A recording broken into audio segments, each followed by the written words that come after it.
Hi everyone, thanks for visiting my channel. If you're new here, welcome. I'm Carol, the Thrifty Chic Housewife, and I'm so glad that you stopped by. I hope that you will consider subscribing, like and share my videos, and follow me on social media. I will leave all the links in the description box below. So today we are at the end of my holiday collection of recipes for Christmas and New Year's. So we are going to be canning up some delicious carrot cake jam with a holiday twist. Now I know I'm late to the party for the carrot cake jam. It really is more of a fall thing, but we're going to add a fancy flair to it for the holidays.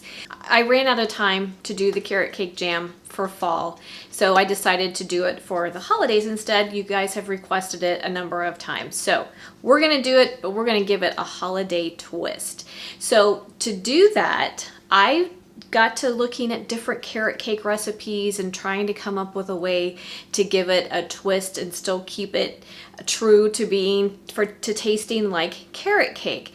But if you Google different recipes for carrot cake, a couple of things show up a number of times with carrot cake recipes, and that is either flavored with orange or with rum.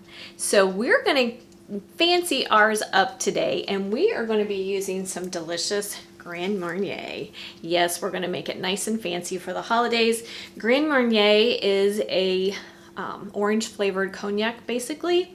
So yes, it's got the flavor of orange, but it's also a complex orange flavor. Really, really delicious. I used it last year in my Christmas jam, and it is just fantastic. It just adds that little bit of something that you can't put your finger on.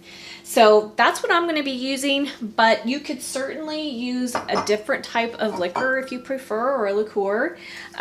Captain Morgan would be fantastic. Captain Morgan is a spiced rum, so that would enhance the flavor of the sweet spices that we have going on in our carrot cake jam that are traditional on carrot cake. The cinnamon, the nutmeg, the cloves, it would complement that very well.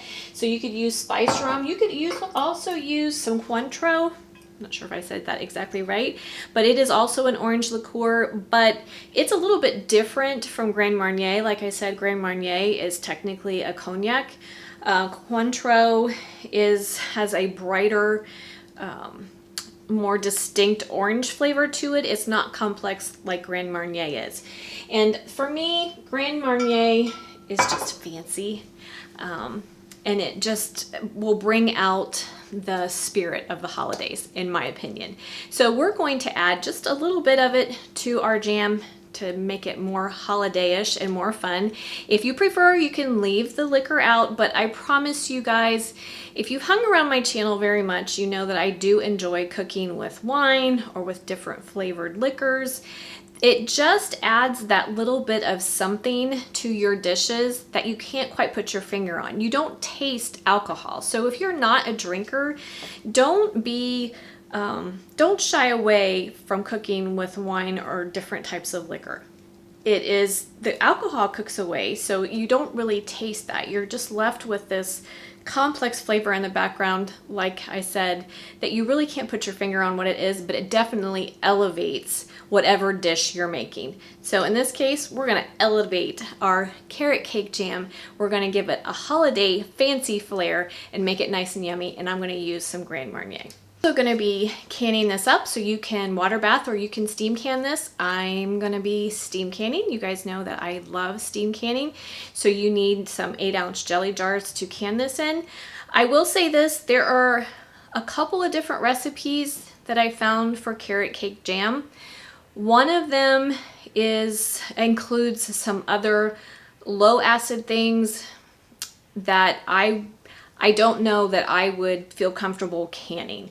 The recipe I'm going to be using is from the Ball Fresh Preserving website, and it includes the shredded carrots, pineapple, chopped pear, your spices, your sugar and pectin, of course, also some lemon juice. But there are some recipes out there that include things like raisins and nuts and some other things I just didn't feel comfortable with including here. So I would stick to a tested recipe. Carrots are a low acid food, and we are water bath canning this, so this is definitely a tested recipe.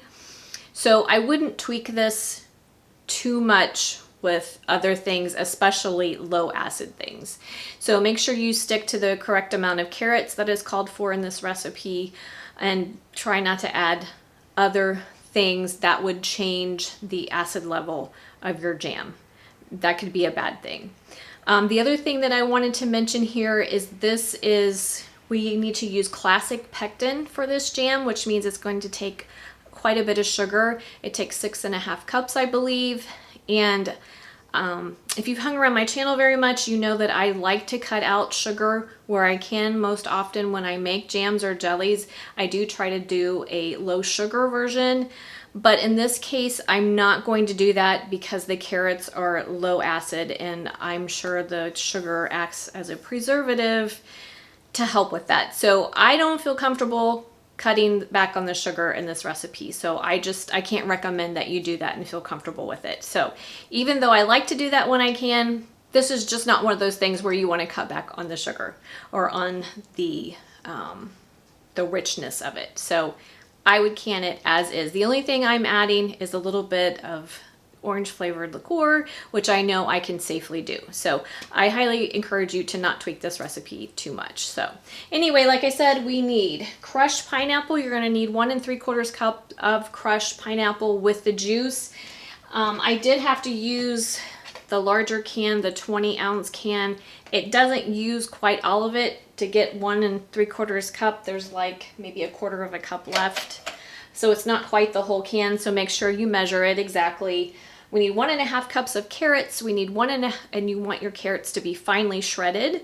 We need 1.5 cups of a chopped pear. That was about 1.5 pears for me. I used d'Anjou, but you can use Bartlett or whatever you have on hand is fine. We need a teaspoon of cinnamon, 1/2 teaspoon of nutmeg, 1/2 teaspoon of cloves. So yummy. And we need 3 tablespoons of lemon juice, and then our 6.5 cups of sugar and 6 tablespoons of classic pectin. So I'm going to bring you in close and we're going to get started. Okay guys, we are ready to get started. We are going to start off on high heat. We're going to add our 1 3/4 cup of crushed pineapple with the juice, our 3 tablespoons of lemon juice, 1.5 cups of chopped pears,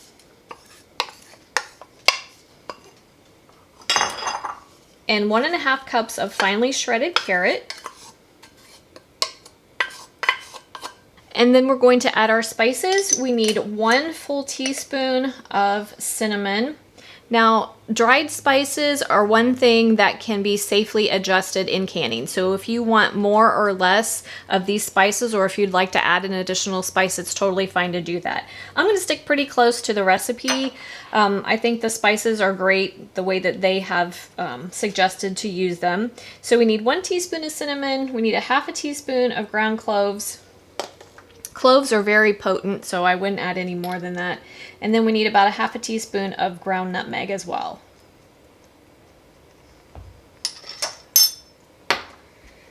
And we're going to give that a stir.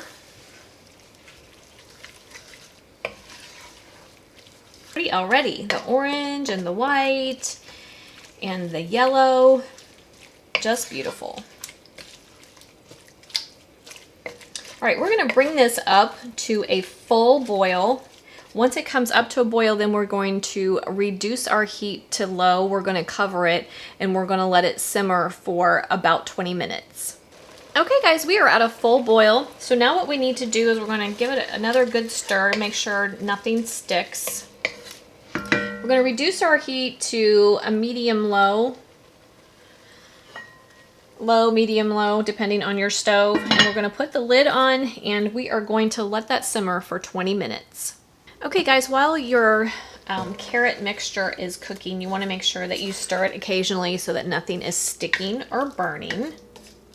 Okay, once your 20 minutes are up, we are going to add our pectin. We have 6 tablespoons of pectin. Actually, you want to remove it from the heat. You're going to add your 6 tablespoons of pectin and whisk that in. And then this is also when I'm going to add my delicious Gran Marnier. I'm going to add about 2 tablespoons. You don't want too much here. We just want to enhance the flavor, make it fancy, give it a little something extra. All right, so now we need to turn the heat back up to high. And we are going to bring this to a full boil that cannot be stirred down. Okay, once you are at a full boil that cannot be stirred down, meaning when you stir it, it's still boiling, you're going to all at once add all of your sugar. We are adding 6½ cups of sugar.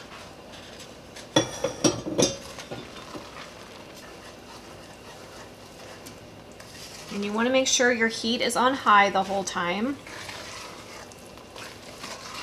And once again, we're going to bring this to a full boil, and we want to boil it hard for 1 minute, and then we're ready for canning.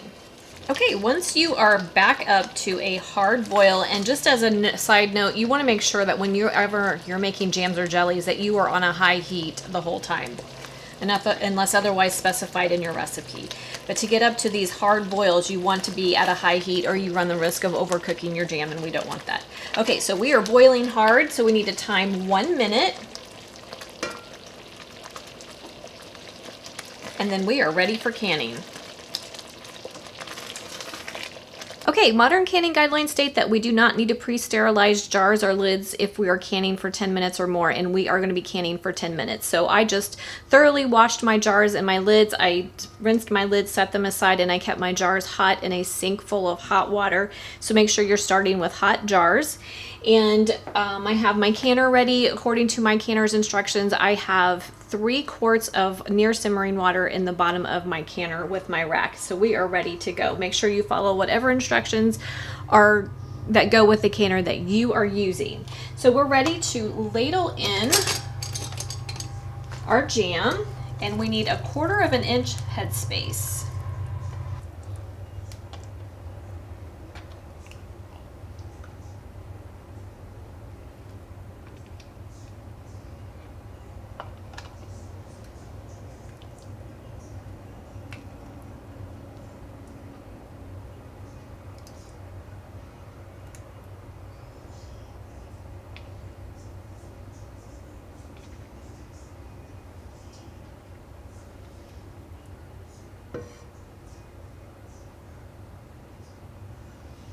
Okay, once you're at your 1/4 inch headspace, you're going to take a plastic butter knife, debubbling tool, or a chopstick to release any air bubbles.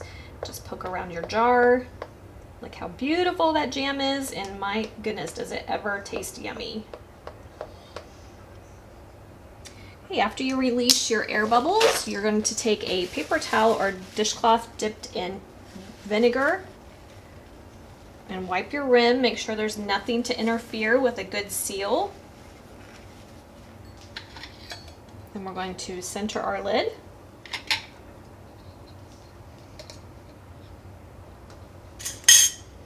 And add our band to fingertip tight.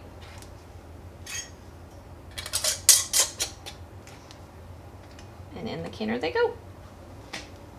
Okay guys, I got 6 beautiful jars. I have a little bit left over, but I got 6 jelly jars of the jam. That was what the recipe said you'd get. So with ball, sometimes I'm on, sometimes I'm not.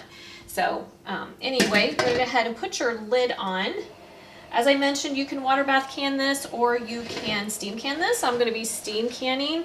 If you're water bath canning, you want to make sure that water covers your jars by at least 1 inch. If you're steam canning, you just need the appropriate amount of water called for your steam canner. So what we're going to do now is we're going to bring it up to temperature.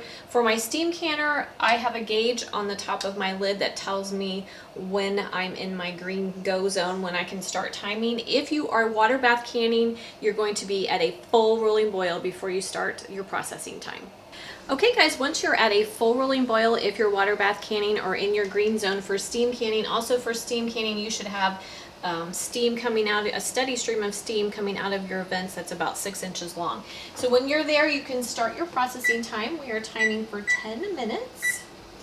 At this point, you are also going to want to adjust your heat. You do not want it boiling too vigorously throughout the canning process, so you need to adjust your heat just to maintain the full boil, or just to stay inside of your green zone if you're steam canning.